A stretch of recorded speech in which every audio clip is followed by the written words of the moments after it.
Good afternoon, or good morning, or good evening, whatever it is where you are. Welcome to the University of Pittsburgh School of Medicine's first ever, and hopefully last, virtual graduation ceremony. I'm Dr. Ann Thompson, Vice Dean of the School of Medicine. We are profoundly disappointed that we cannot all come together to celebrate the hard work and wonderful accomplishments of the class of 2020. But we can celebrate this way, and we're very glad that we're here to recognize what you've done and to anticipate your next steps as physicians in a time when your value to our communities cannot be overstated. Our ceremony will begin in a moment. As Faculty Marshal, I declare the awarding of diplomas ceremony open and direct that the event begin. Please rise for the singing of our national anthem.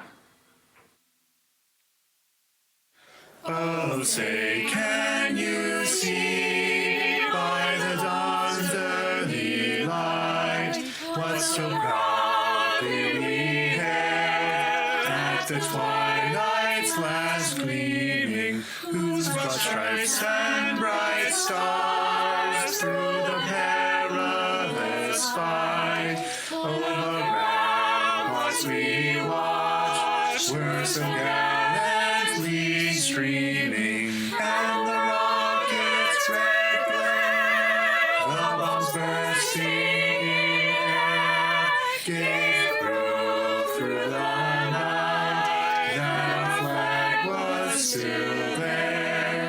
Oh, say does that star-spangled banner yet wave o'er the land of the free and the home of the brave.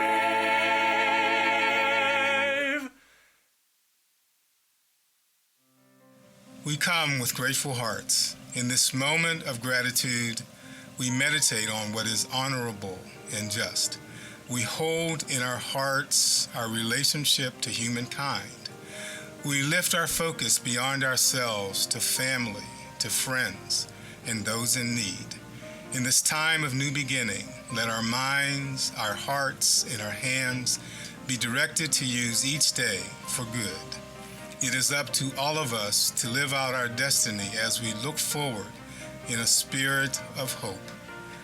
Let's be the peace and the light in these challenging times, and in all things we say thank you. Good afternoon. In the past, I've begun my remarks in this ceremony by noting how auspicious a particular year might be in our nation's history. However, for the class of 2020, I think I need to change my narrative. Today marks a diploma day like no other in this school's history. Certainly, pandemic threats and warnings about them have surfaced several times in recent decades. We've seen HIV, SARS, H1N1, Ebola, and Zika ravage different parts of the globe. But today, COVID-19 is changing our global society in very fundamental ways. In a very real sense, then, the class of 2020 faces a year that is both ominous and auspicious. Our sacred duty as physicians and scientists is to find cures, yes. More importantly, though, it is to care for those who put their trust in us. We can see the innovative ways that people show their caring, indeed their love, for their neighbors on the daily news. All around the world, people stage impromptu concerts from balconies and online. Police officers gather to flash their cruisers' lights in the driveways of hospitals. Buildings and homes are festooned with holiday decorations, but for no particular holiday, and we see a renewed and intensified spirit of volunteering. Truly, we are in this together, and we'll get through it together. The quotation I have found most useful at this time is attributed to Winston Churchill during England's darkest days of World War II. He said, "If you're going through hell, keep going." He knew that eventually his nation would come out on the other side. You will also. In all seriousness, it's you, our students, who keep us going year after year. This ceremony has always filled me with great optimism for the future of our profession and for our nation. This year, particularly so. Put simply, we need you. We need your talents and your creativity. We need your bright minds and good hands at the laboratory bench. We need your diagnostic and treatment skills at the bedside and in the clinic. And we need your compassion when your patients reach the ends of their lives, whether you are caring for a child with a terminal illness or an elder who has enjoyed a life well lived. You were chosen by a highly selective institution. You've been challenged by faculty members who have demanded excellence.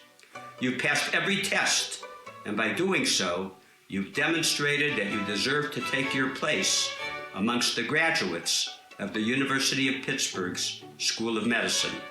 Now, we need you to help the nation build a future in which all of us can thrive. Thank you, and the very best of luck in our brave new world. Congratulations. Hello, graduating medical students. This is Anantha Shaker. I am the new Dean Designee that will be taking over from a giant like Dr. Art Levine and leading this great medical school, one of the premier medical schools in the country. You should all be very proud of what you've accomplished today, and will be graduating into a very noble profession as a physician. As a physician, you'll be a trusted and respected leader of any community that you settle into. But with this kind of trust and respect comes a great deal of responsibility. So always, as a physician, please be guided by science and by evidence in all your decisions. As a trusted doctor, please be guided by compassion and kindness to all of your patients and their families. And finally, as a respected leader of the community, please be guided by justice and focus on reducing health disparities in our world. So, my congratulations to all of you and my best wishes to all of you. Hope you will keep in touch and continue to connect with University of Pittsburgh and particularly the medical school as alumni of this great program. I'm always available for anything you need from the School of Medicine. So be well, do good work, and keep in touch. Best wishes, and thank you. Warm greetings to you all from Bethesda, Maryland. My name is Tony Fauci, Director of the National Institute of Allergy and Infectious Diseases here at the National Institutes of Health. I am delighted to be able to address the graduating class of 2020. We are currently living amid an unprecedented global pandemic. Celebrating your graduation virtually without personal contact during this extraordinary time is difficult at best. However, we must adapt to the situation as you have done so well and be united in confronting this challenge. Please hang in there. We need your talent, your energy, your resolve, and your character to get through this difficult time. In the next phase of your lives, some of you will actually work directly to help us prevail over this pandemic. However, all of us, directly or indirectly, will be participants in the response, whether we actually care for COVID-19 patients, do research to develop solutions, or contribute as caring and connected members of society. Congratulations on your graduation and the hard work that brought you here. Stay safe, and I wish you all the best in the future. I'd like to introduce our commencement speaker, Dr. David Feigenbaum, whose full biography is in your program. While David was in medical school, he began experiencing inexplicable fatigue, followed by organ failure only weeks later. With treatment options running out, he took matters into his own hands and began studying his own charts and blood samples. Even after several relapses, he survived and was eventually diagnosed with Castleman disease, a rare and deadly condition. Eventually, he uncovered a precision treatment and tested it on himself. Remarkably, the drug worked, and David remains in remission. Dr. Feigenbaum chronicled his journey in his memoir, Chasing My Cure, A Doctor's Race to Turn Hope into Action, which shares lessons about his experiences and highlights the roles of creativity and perseverance in science and medicine, qualities we work to instill in our own students. Dr. Feigenbaum truly has an incredible story to tell. Let's hear his message. Dean Levine, thank you for this opportunity. It is such an honor for me. To all of the medical students, well, soon-to-be doctors, family and friends, congratulations on this incredible accomplishment. When Dean Levine invited me to give this speech a year ago, we had no idea that my experiences battling COVID-19 like cytokine storms and searching for a cure would be so relevant. I wish that we could all be together today to celebrate this happy occasion. Unfortunately, COVID-19 has changed the world in myriad ways. So today, we celebrate the first virtual graduation ceremony for Pitt Medical School. I think this is actually quite fitting for Pitt Med, where the world's first liver transplant was performed, insulin deficiency was confirmed to distinguish type 1 from type 2 diabetes, and cortisone was discovered. Of course, everything in medicine has a first. Every drug has a first patient, every surgeon has a first surgery, every method has a first try. In transitioning to residency, your life will be dominated daily by first times and new challenges, especially with COVID-19. While nearly all Americans are doing their part to fight back against COVID-19 through social distancing, supporting essential workers, and being there for one another, you all have the incredible opportunity and heavy responsibility to join the front lines in just a few weeks in the fight against COVID-19 as the first medical school graduates in this new era. You didn't know that COVID-19 was going to emerge when you first enrolled in medical school, but you chose this path because you always knew that you wanted to help patients, discover cures, and save lives.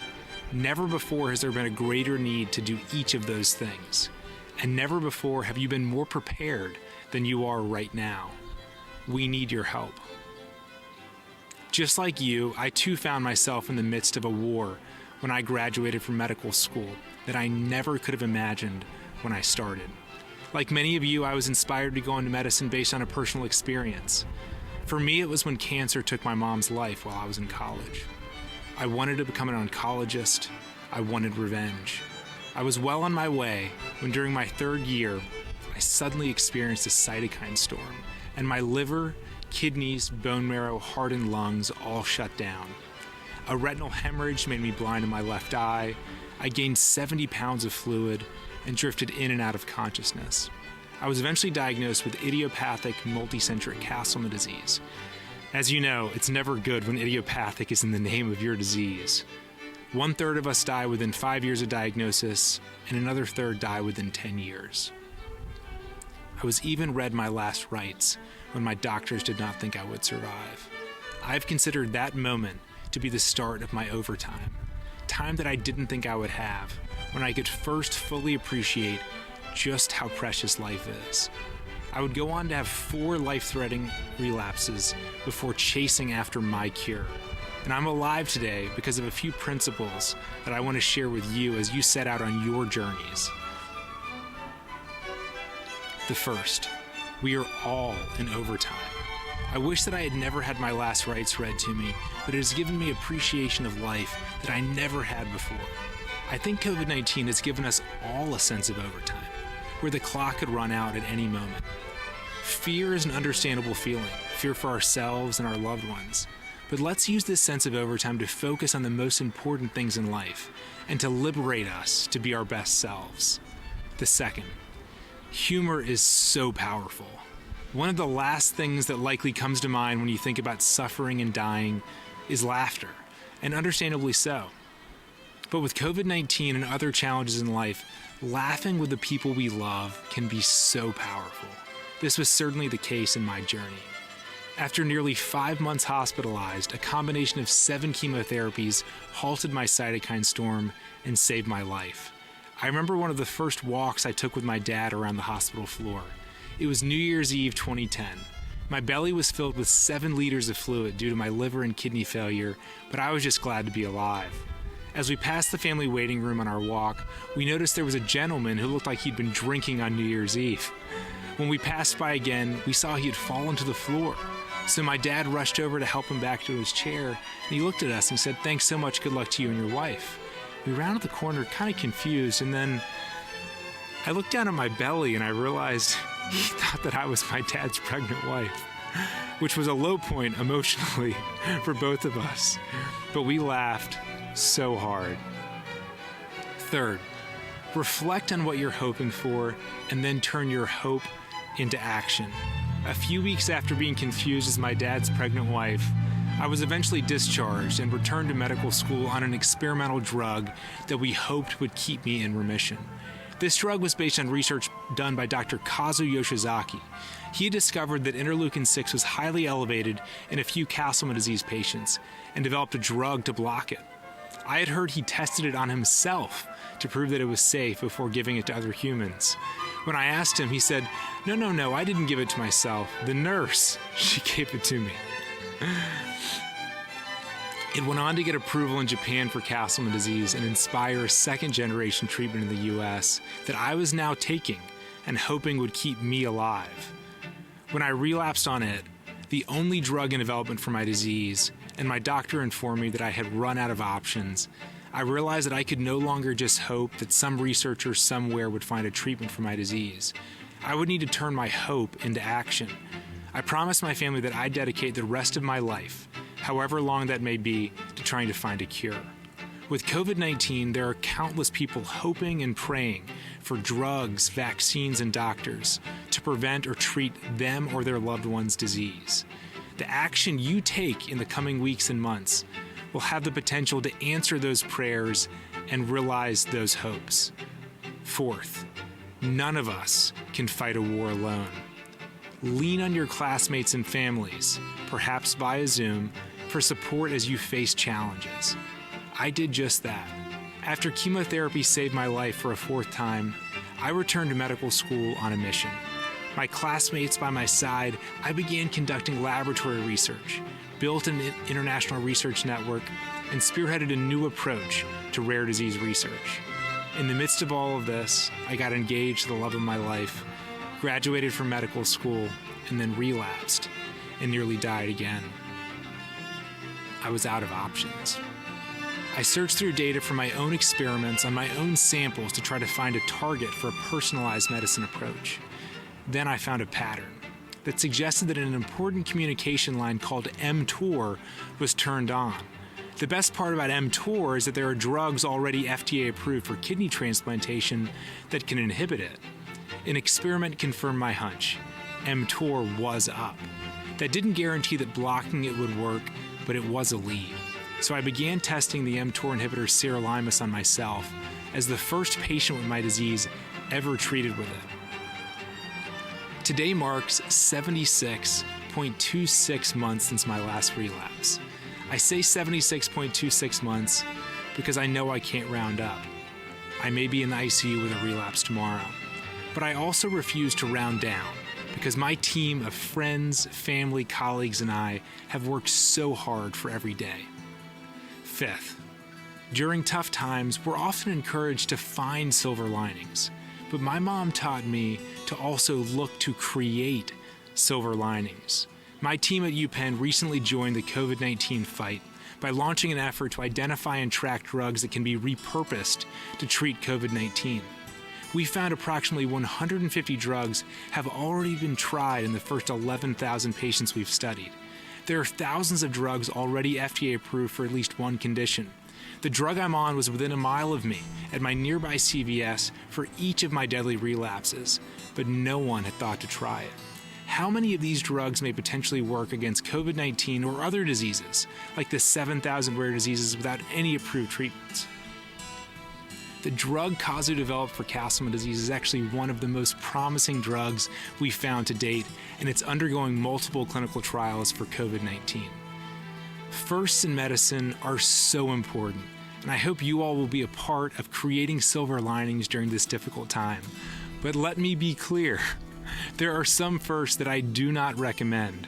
I'm not suggesting that you should ever test a drug on yourself outside of a clinical trial like Kazu did. And I hope none of the gentlemen watching this video will ever be confused as their father's pregnant wife. But I do hope you'll find some humor in that if that ever does happen. But I am certain that after today, you will continue to be a part of many groundbreaking firsts in medicine. Welcome to our physician family. We're honored to stand beside you and grateful for the work you will do. Thank you so much.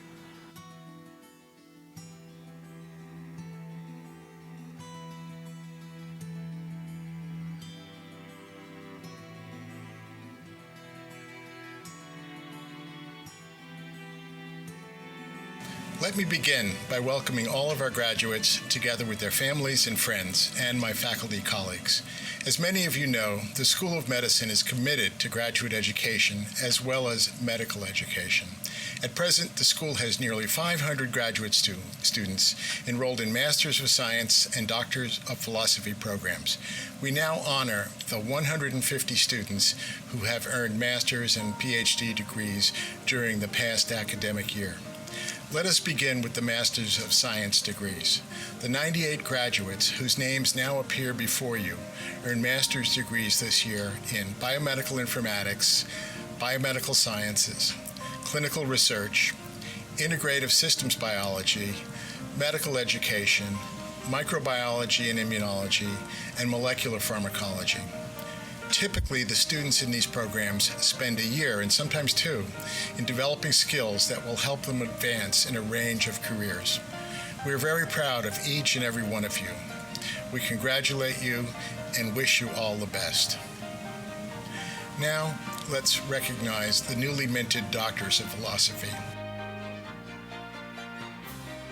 The 52 graduates whose names now appear before you earned PhDs this year in biomedical informatics, cellular and molecular pathology, cell biology and molecular physiology, clinical and translational science, computational biology, microbiology and immunology, molecular virology and microbiology, molecular biophysics and structural biology, molecular genetics and developmental biology, molecular pharmacology, and neurobiology. As you may know, our medical school is a world leader in biomedical research. Our doctoral students typically spend 5 to 6 years earning their PhD degrees. During this time, they are not simply learning, not simply apprentices, but they are on the front line of our research enterprise. Graduate students routinely make important discoveries in the vanguard of our research community. This experience empowers graduate students to develop diverse careers in academia, private industry, government, and the public sector. Normally, only a small portion of our graduate students participate in Diploma Day. They finish their studies throughout the academic year, and most move on to new positions before the graduation ceremony. However, this year is far from normal. The pandemic has disrupted almost all aspects of our lives, academic and otherwise. We truly regret being apart on this important day. Normally, my faculty colleagues cherish the opportunity to hood their students and give them a hug and a hearty handshake. These meetings will have to wait.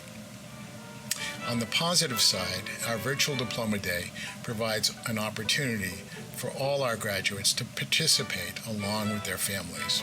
So on behalf of all my colleagues, I wish all the master's and PhD graduates success in their future endeavors.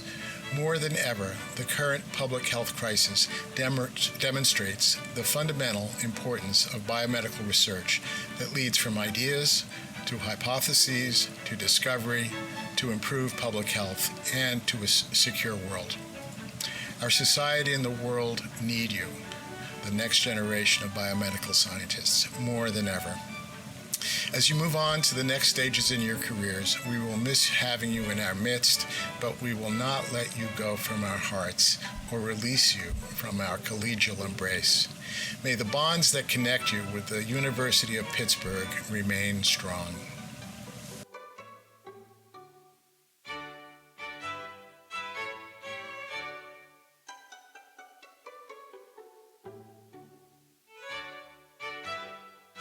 The accomplishments of the class of 2020 have been truly inspiring.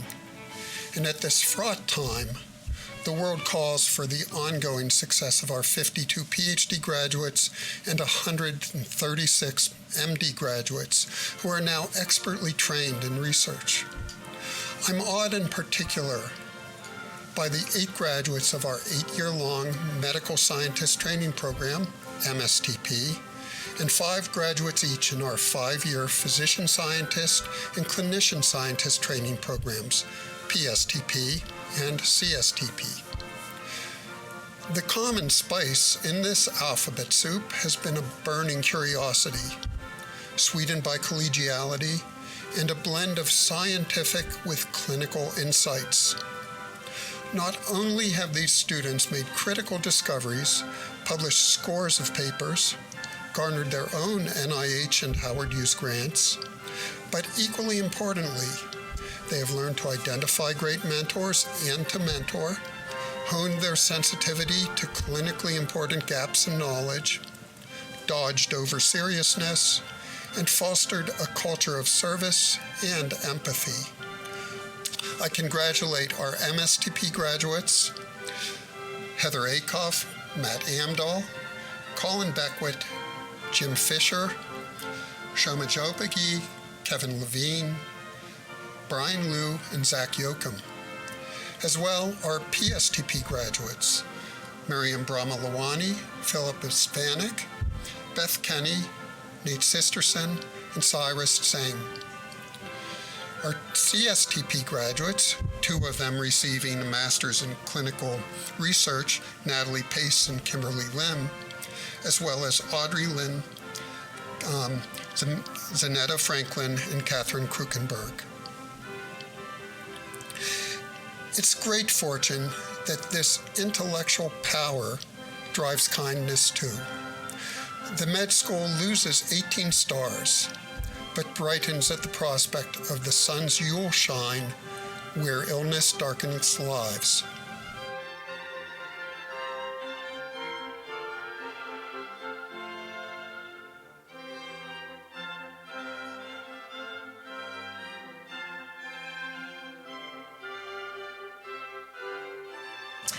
When I look out, I see you in my mind, as you were when you got your white coats and first said your oaths, and as you were at your pinning ceremony when you first began to take care of your own patients. And now today, I see you as you become doctors. You might remember that since your orientation, you as the class of 2020 have been the class of the clear vision.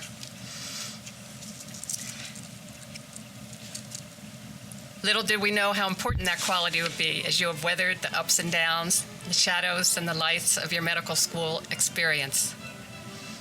You have all made it through to this joyous day.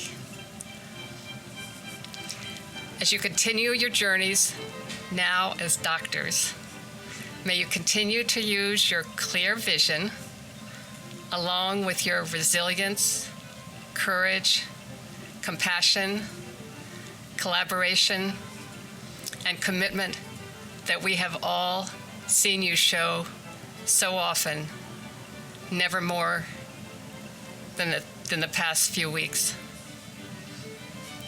It is now a wonderful privilege and with enormous pride that I present the University of Pittsburgh School of Medicine class of 2020 as you receive your degrees of Doctor of Medicine.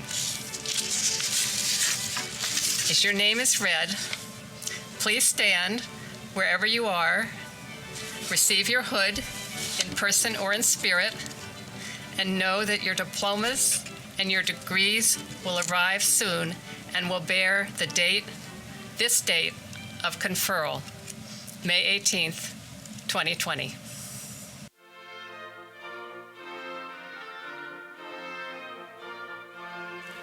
Dr. Heather Elise Akoff.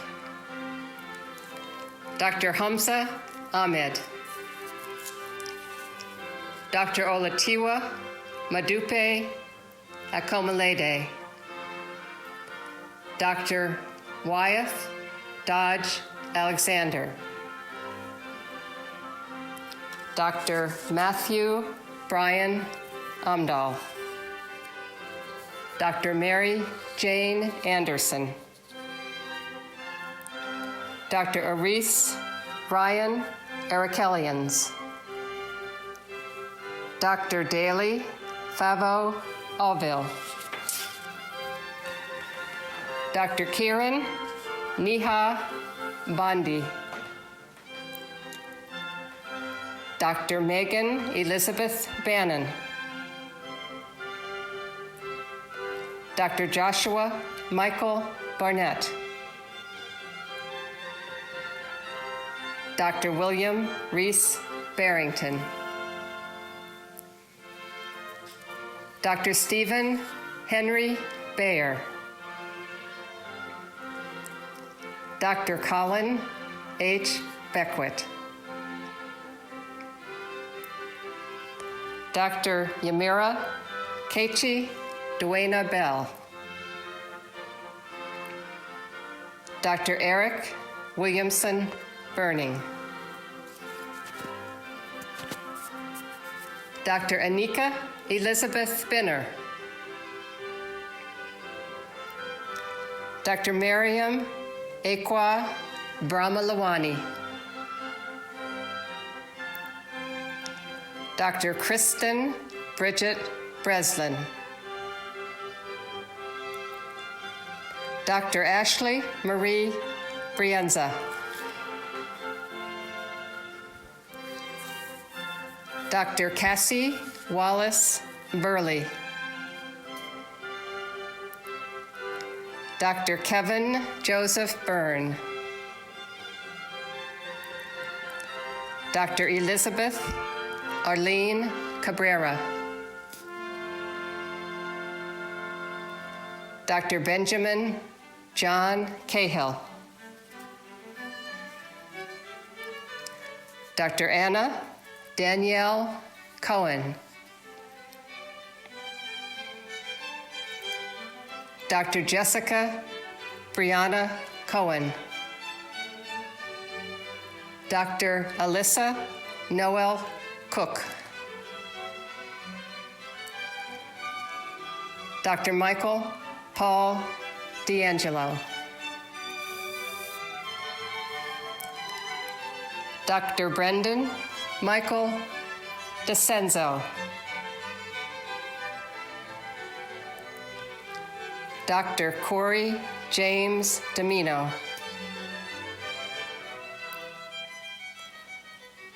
Dr. Connor Brian Donnelly. Dr. Matthew Evan Dunn. Dr. Patrick Thomas Ebert.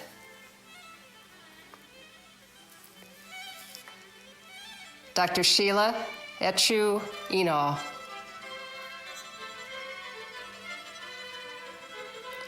Dr. James Dean Fisher. Dr. Aaron Michael Folio. Dr. Benjamin Fowler. Dr. Zanita Elizabeth Franklin. Dr. Stephen Garbin. Dr. Brittany Ann Geezy. Dr. Tejasvi Gowda. Dr. Frey Z. Gugsa. Dr. Thomas Kenny Hagerman.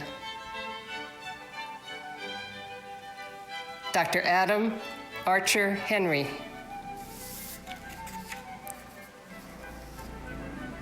Dr. Angela Christine Hirsch.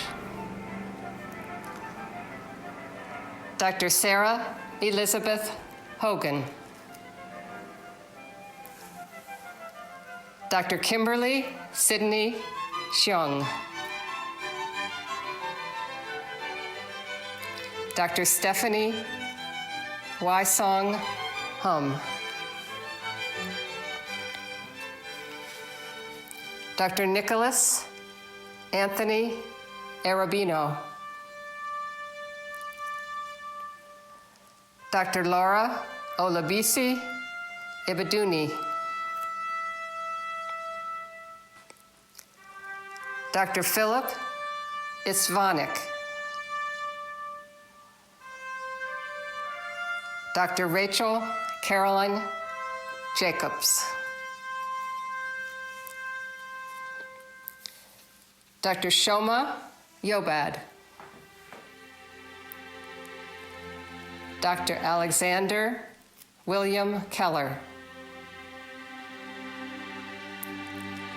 Dr. Elizabeth Megan Kenny. Dr. Maria Kalid. Dr. Marin Esther Kang. Dr. Catherine Mary Krunkenberg. Dr. Kritika Kulkarni. Dr. Jane Kwan. Dr. Aaron Jeffrey Landau. Dr. Catherine Carlisle Lane. Dr. Kevin Max Levine. Dr. Audrey Yining Lim.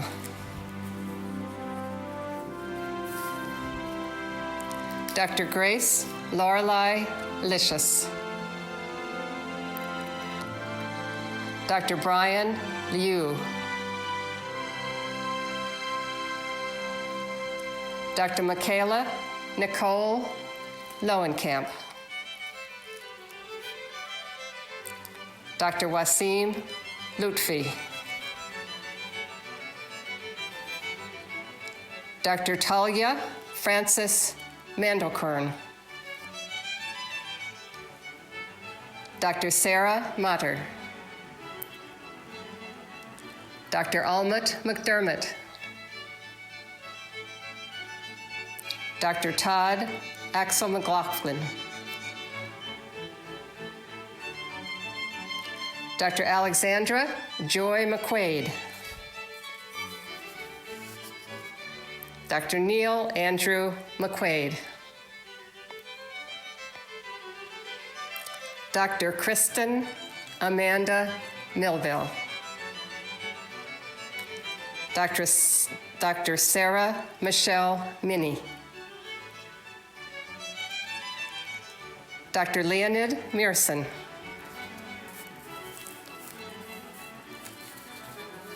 Dr. Chinanyanya Pamango. Dr. Anissa Yvonne Mughal. Dr. Songki Oak. Dr. Oluwatosin Olubusola Oleatan. Dr. Oluwashon Oluwatosin Orakobo. Dr. Natalie Marie Pace. Dr. Yash Pandya. Dr. Krupa Vijay Patel. Dr. Perry Patton. Dr. Elise Mandel Pearson. Dr. Christian Jacob Pemberton. Dr. Isaiah A. Peoples. Dr. Monica Picard. Dr. Hannah Jennifer Porter. Dr. James Hayward Porter.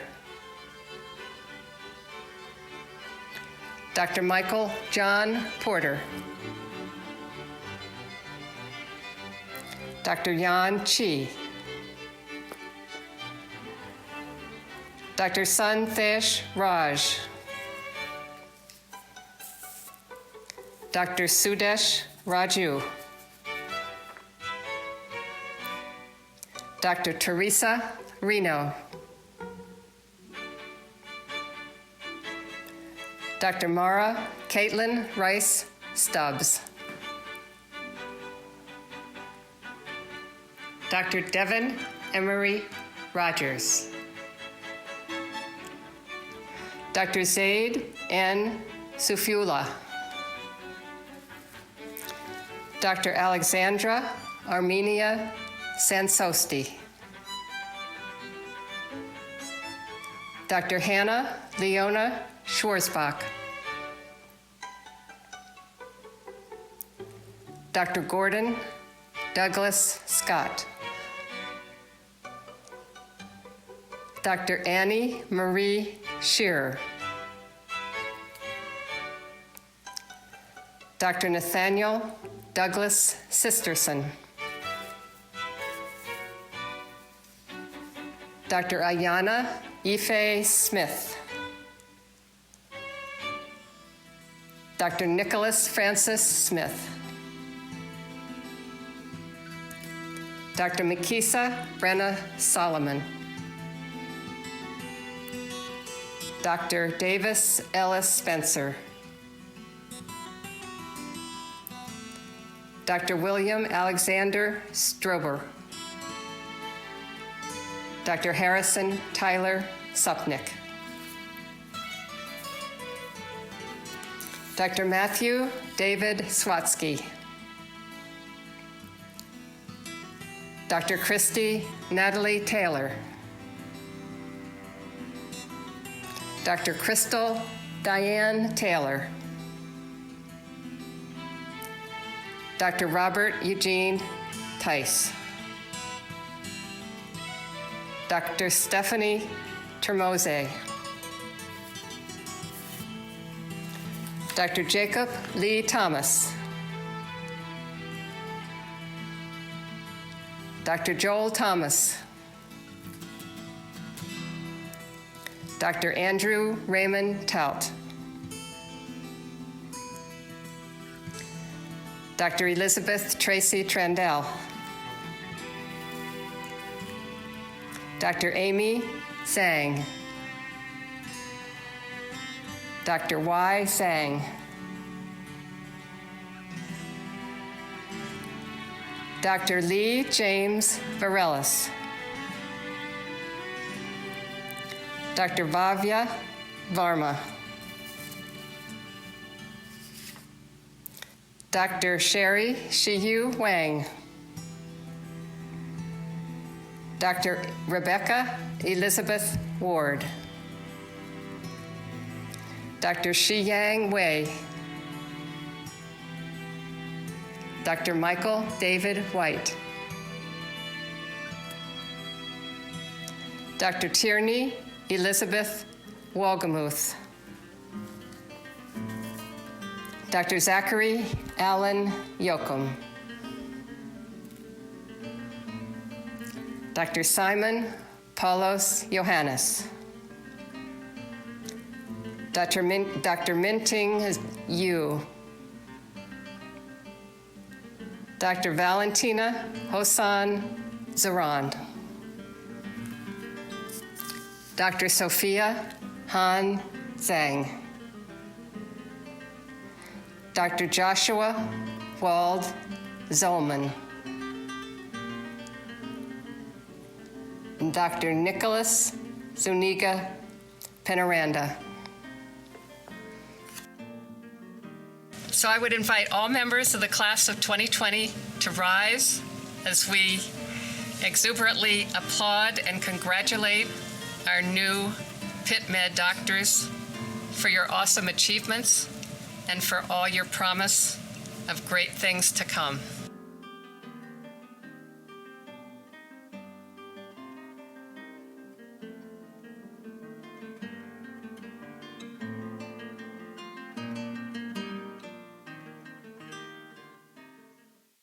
Good afternoon to the mighty class of 2020. It is a privilege and an honor to share this moment with you. It is something that I will always hold in my heart. After all you have done and accomplished, the time has come for you to reconfirm your commitment to heal, to teach, and to discover by reading the Declaration of Geneva. Will you please stand, and will all the other physicians in attendance please stand as well? In unison, recite with me. At the time of being admitted as a member of the medical profession, I solemnly pledge to consecrate my life to the service of humanity. I will give to my teachers The respect and gratitude that is their due. I will practice my profession with conscience and dignity. The health of my patient will be my first consideration. I will respect the secrets confided in me. I will maintain by all means in my power the honor and noble traditions of the medical professions. my colleagues will be my brothers and sisters. I will not permit considerations of nationality, race, gender, politics, socioeconomic standing, or sexual orientation to intervene between my duty and my patient. I will maintain the utmost respect for human life, even under threat. I will not use my medical knowledge contrary to the laws of humanity. I make these promises solemnly, freely, and upon honor. Good afternoon to the class of 2020. I cannot tell you what an honor it is to have been chosen to give the closing remarks for your class. It is truly a gift for me and always a pleasure for me to feel like I have the last word, which I know will surprise no one. What I have prepared for you today is what I think are the top 10 pieces of advice that are important for all of you moving forward. And I want to talk a little bit about how to both be an outstanding intern, but many of these tips are things that I want you to carry with you for how to be a happy, successful, balanced physician. So here we go. Number 1, reject the imposter syndrome. You guys are fantastic. You are graduating, you have your doctorate, you're going to go forth when you leave here today as medical doctors, and it's the culmination of so much hard work. It is really hard to feel like you are suddenly a doctor, to realize that you can now write an order. You can order a CBC or even give a suppository without someone having to co-sign it. But what I want you to remember is that you are the doctor. And so my number 1 piece of advice for this first part of the talk is for you from this day forward, especially when you're in the clinical arena, to introduce yourself as doctor. You are not Ben Smith. You are not Susie Jones. You are Dr. Jones. You are Dr. Smith. And you've earned that degree, and I want you to use it. And part of the reason I want you to use it is because it will reinforce to you that that's who you are, but it gives your patients confidence. They come to the hospital.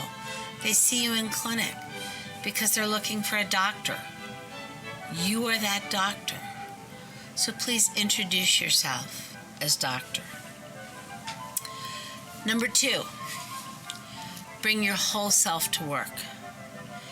What do I mean by that? What I mean by that is I want you to embrace these next years. For some it's 3, for some it's 7 or 8, but this is when you actually learn to be the clinician that you want to be.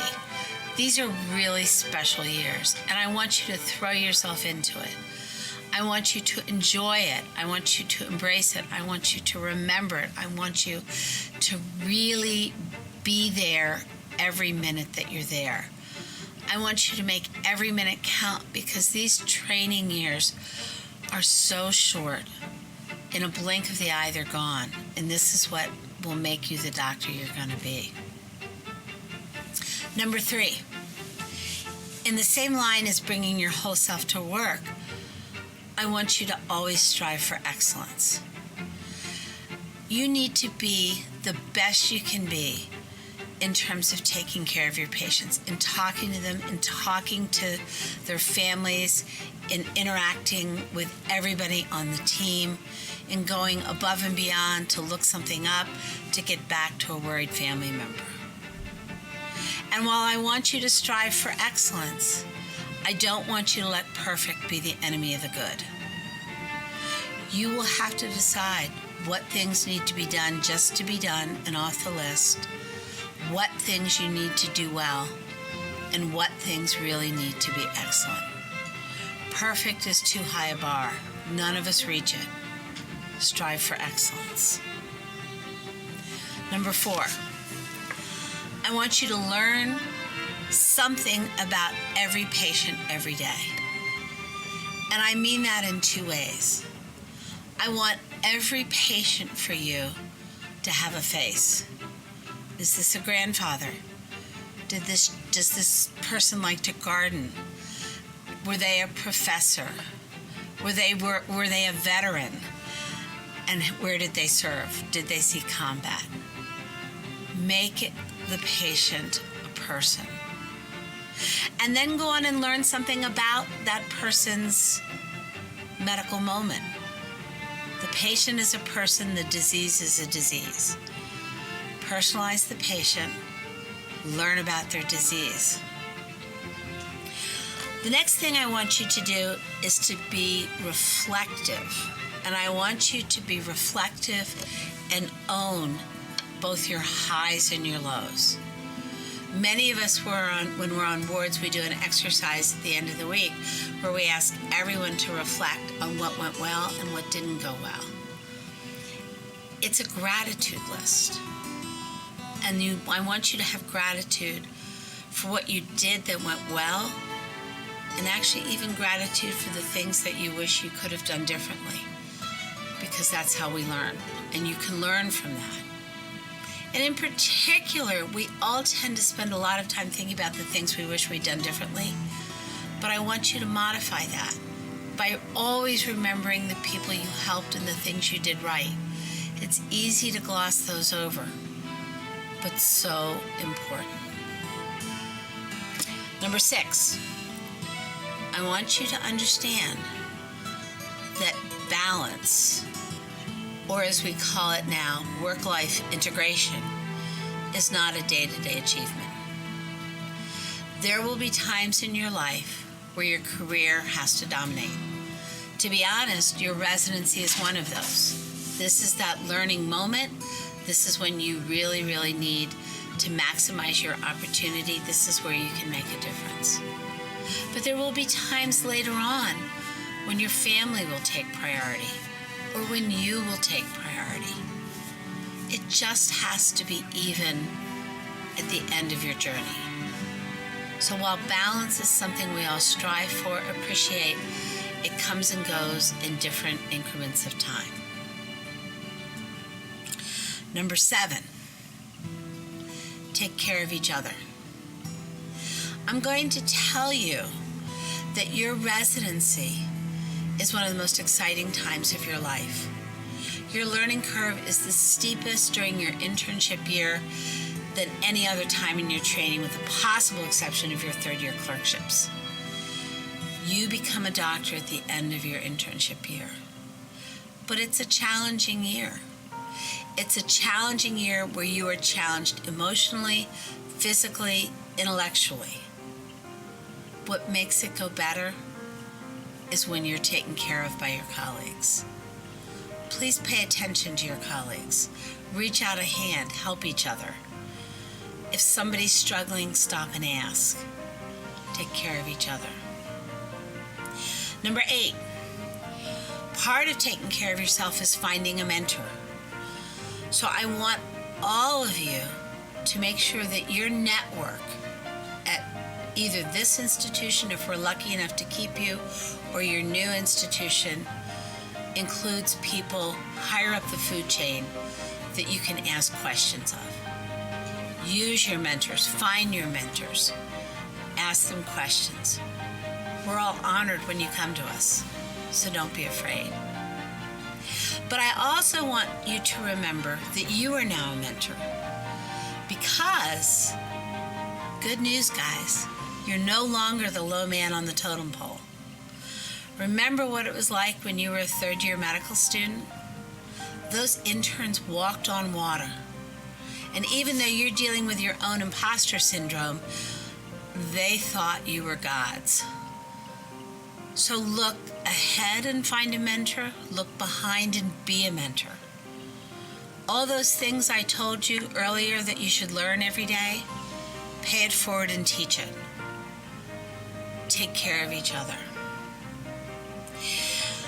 Number 9, I'd almost make it my number most important one, but number 9 is actually get a cleaning service. Now, I know that out there in cyberspace, you're all laughing and saying, what does this mean? But what it means is an appreciation of 2 things. First of all, you're finally making some money, so you can afford to take care of yourself a little bit.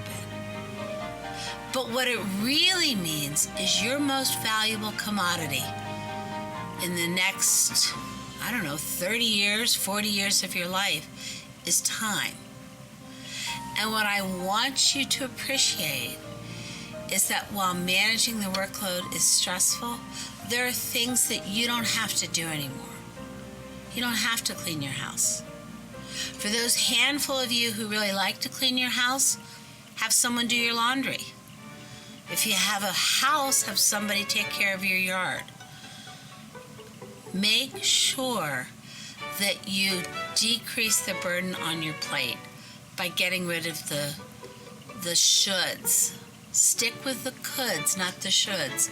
I should clean my house. Don't ever clean your house again. And I mean that with actually all sincerity.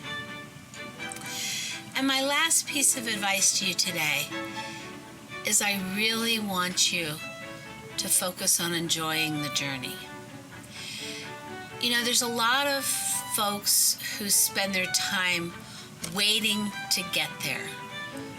Once I get into the college I want, once I get into medical school, once I get into the residency, once I get the fellowship I want, once I get the faculty position I want, once I get my grant, once I get my professorship. If you're not enjoying the journey, life will pass you by. And all of the things I've suggested about maximizing your day and bringing your whole self to work, taking care of the people around you, learning something every day, making every patient a person, that's how you enjoy the journey. I'd like to close with a poem. Dr. Scrow will be so proud. It's anonymous, but it actually really speaks to me. And I'd like you guys to just think about this a little bit. It's called Being a Doctor Means. Being a doctor means you will never be bored. You will always be frustrated. You will be surrounded by challenges. You will step into people's lives and make a difference. Some will bless you. Some will curse you. You will see people at their worst and at their best. You will see life begin and end. You will cry a lot. You will laugh a lot. You will know what it is to be human and to be humane. I wish you all joy on your journey.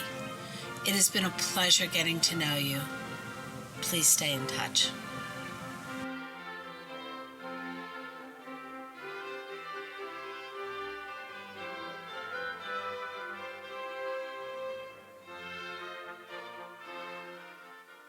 Alma mater, wise and glorious, child of light and bride of truth, over fate and foe victorious, dower with eternal youth, crowned with love of son and daughter. Thou shalt conquer as of yore. Dear Pittsburgh, alma mater, God preserve thee evermore. On behalf of the Medical Alumni Association, I want to offer my congratulations to the class of 2020 on your accomplishments. I also want to encourage you to become active members of the Alumni Association. Come back and visit us even after you leave Pittsburgh. I now pronounce the Diploma Day ceremony closed.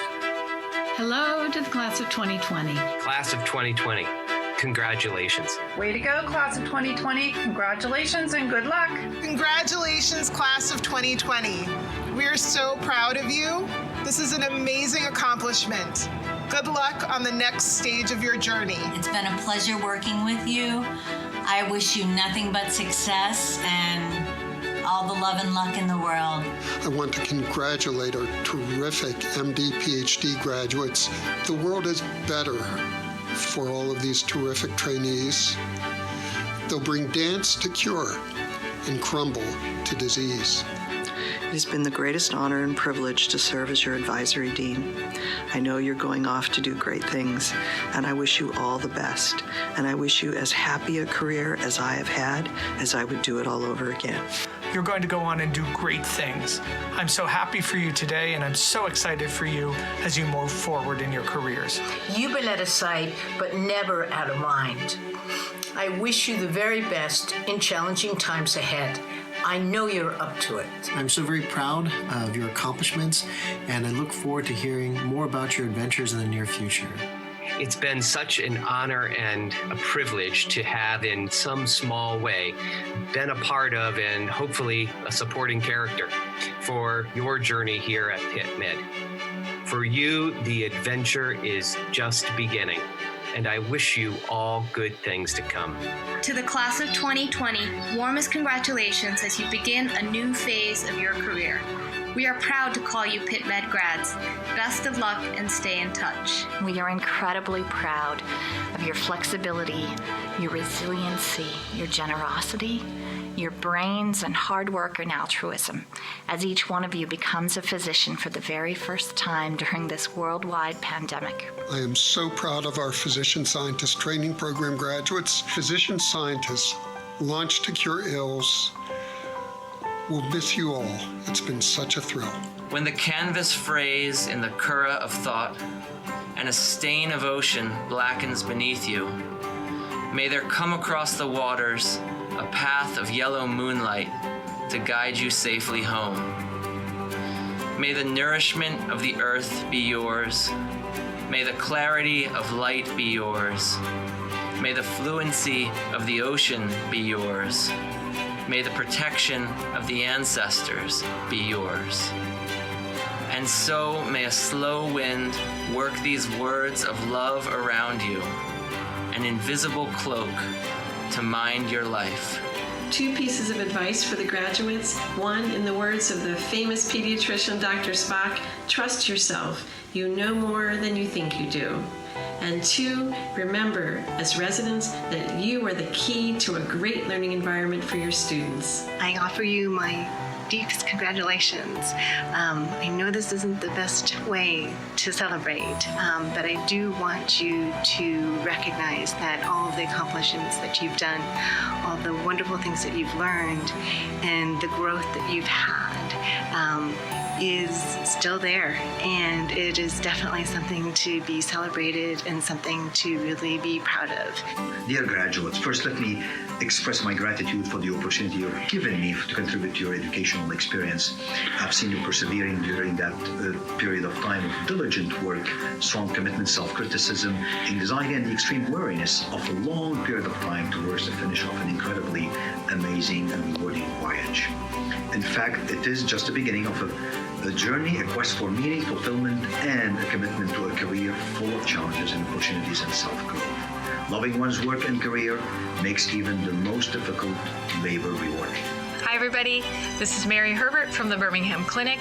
On behalf of all of us, we wanted to send you a big heartfelt congratulations on the culmination of your accomplishments today. We are truly overflowing with gratitude for everything so many of you have done for our patients at Birmingham and the Women's Clinic these past 4 years.